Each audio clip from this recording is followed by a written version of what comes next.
ഇന്ന് ഞാൻ എന്തൊക്കെ എൻ്റെ ബർത്ത്ഡേക്ക് കിട്ടിയെന്ന് കാണിച്ചു കേട്ടോ. സത്യത്തിൽ പ്രാവശ്യത്തെ ബർത്ത്ഡേ ഭയങ്കര ഒരു എന്താ പറയുക ചെറിയൊരു പരിപാടിയാണ്. അത് വെച്ചാൽ ഇത്രയും വലിയ പ്രശ്നത്തിൻ്റെ ഇടയിലാണ് എൻ്റെ ബർത്ത്ഡേ വന്നത്, ജൂലൈ 21. സോ നമുക്കൊരു റിംബ് ഉണ്ടായില്ല ഒരു ബർത്ത്ഡേ പരിപാടി അങ്ങനെയൊന്നും. ഒന്നാമത് നമ്മൾ രണ്ടാൾ മാത്രമേ ഉള്ളൂ. പിന്നെ എന്താ പറയുക ഒരു ഗുമ്മുണ്ടായില്ല. പക്ഷെ എന്നാലും കാക്കും എനിക്ക് കുറച്ച് സാധനം മേടിച്ചിട്ടുണ്ടായി. അത് ഞാൻ കാണിച്ചില്ല. ഫസ്റ്റത്തത് ഈ നോസ് റിംഗ് തന്നെയാണ് കേട്ടോ. ഇത് സത്യത്തിൽ ഞാൻ മേടിക്കാൻ വിചാരിച്ചാണ്. പക്ഷേ കാക്കൊന്ന് എൻ്റെ ബർത്ത്ഡേയിൽ അത് ഗിഫ്റ്റായിട്ട് ഞാൻ മേടിച്ചതാന്ന് പറഞ്ഞു. പക്ഷേ അന്ന് ഞാൻ പറഞ്ഞില്ല, ഇപ്പം ഞാൻ പറഞ്ഞു. ഓക്കെ, ഫസ്റ്റ് ഇത് അതിനുശേഷം പിന്നെ വാങ്ങി തന്നത് ഞാൻ എവിടെ പോയി. പിന്നെ എനിക്ക് വാങ്ങി തന്നത് പൂമൻ്റെ ഈ ഷൂ ആണ് കേട്ടോ. ആക്ച്വലി ഞാൻ ഒരു തവണ ഇട്ടു, പക്ഷേ കാണുമോ ഒരു തവണ ഉപയോഗിച്ച ഷൂ ആണ്. എൻ്റെ ഒരു വൃത്തി. ഞാൻ സത്യത്തിൽ മറ്റേ ബർക്കിൻ സ്റ്റോക്ക് അതിനല്ലേ ആ ബ്രാൻഡിൻ്റെ പേര്, അതിൻ്റെ ഒരു ചപ്പൽ എനിക്ക് മേടിക്കാൻ വേണ്ടിയിട്ട് പോയതാണ്. ഞാൻ സ്വന്തമായിട്ട് മേടിക്കാൻ പോയതാണ്. പക്ഷേ കാക്കുനോട് വേണ്ട ചപ്പലൊന്നും ഇവിടുന്ന് ഇടാൻ കൂടുതൽ, എനിക്ക് ഷൂ മേടിച്ചോ എന്ന് പറഞ്ഞ് പിന്നെ ഇത് മേടിക്കാൻ വേണ്ടി എന്നെ കൺവിൻസ് ചെയ്തു. പിന്നെ കാക്കുന്ന ഞാൻ മേടിച്ചതാണ്, കാക്കുന്ന ഞാൻ മേടിച്ചതാണ് കേട്ടോ. ഇതൊന്നും നമ്മൾ ഒരു ദിവസം പോയി അങ്ങനെ മേടിക്കാനില്ല, പല ദിവസങ്ങൾ ഇങ്ങനെ മേടിച്ച് വെച്ചതിന് കേട്ടോ. ഇത് സംഭവം കൊള്ളാം. എനിക്കങ്ങനെ ഓക്കെ ഒരു ഇഷ്ടമാണ്. ഇതിനെ കാണുമ്പോൾ നല്ല സൈഡും അത്ര ഭംഗിയിട്ടും എനിക്കറിയില്ല. അങ്ങനെ ഈ ഷൂ. പിന്നെ എനിക്ക് വാങ്ങിക്കുന്നത് 2 ഡ്രസ്സാണ്.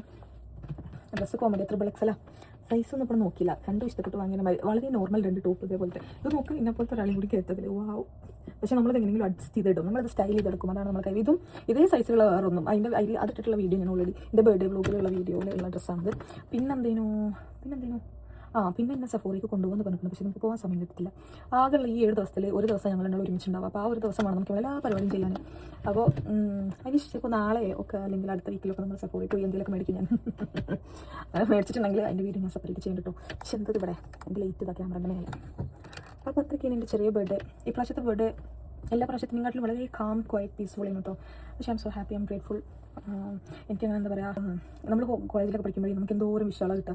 കാരണം ഒരുപാട് ഫ്രണ്ട്സ് ഉണ്ടാവുമല്ലോ നമുക്ക്, നമ്മളെ ബാച്ചിലും നമ്മുടെ ജൂനിയേഴ്സിലും അല്ലാത്തടത്തൊക്കെ ഉണ്ടാവും. ഇപ്പോൾ നമ്മൾ ലൈഫ് ഇവിടെയൊക്കെ എത്തി നിൽക്കുമ്പോൾ ഈ ഒരു ഏജിലൊക്കെ നമുക്ക് അത്രയും നമ്മുടെ ലൈഫിൽ വേണ്ടപ്പെട്ട ആളുകളെ വിഷസ് മാത്രമേ കിട്ടുള്ളൂ. പക്ഷേ അത് ഭയങ്കര സ്പെഷ്യലായിരിക്കും.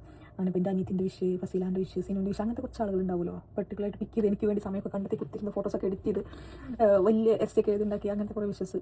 അതൊക്കെയാണ് എന്നെ സംബന്ധിച്ച് ബർത്ത്ഡേയിൽ ഞാൻ ഭയങ്കരമായിട്ട് നോക്കി കാണുന്ന സാധനങ്ങൾ. അതൊക്കെ ഈ ഗിഫ്റ്റ് സംഭവങ്ങളൊക്കെ നമ്മൾ എപ്പോഴും മേടിക്കണം. അതുകൊണ്ട് ഇപ്പോൾ ഞാൻ ഇതിലൊന്നും അത്ര എക്സൈറ്റഡ് അല്ല. പക്ഷേ ഇങ്ങനത്തെ സാധനങ്ങളൊക്കെ എന്നെ കുറച്ചും കൂടി എക്സൈറ്റഡ് ആക്കുന്നത്. So I am always happy and grateful for all those. പിന്നെ ഞാൻ ഫോൺ മേടിച്ചു, അത് ഞാൻ പറയാൻ മറന്നു. ആ ഫോണിലാണ് ഇപ്പോൾ വീഡിയോ എടുക്കുന്നത്. എങ്ങനെയുണ്ട് ക്യാമറ ക്ലാരിറ്റി?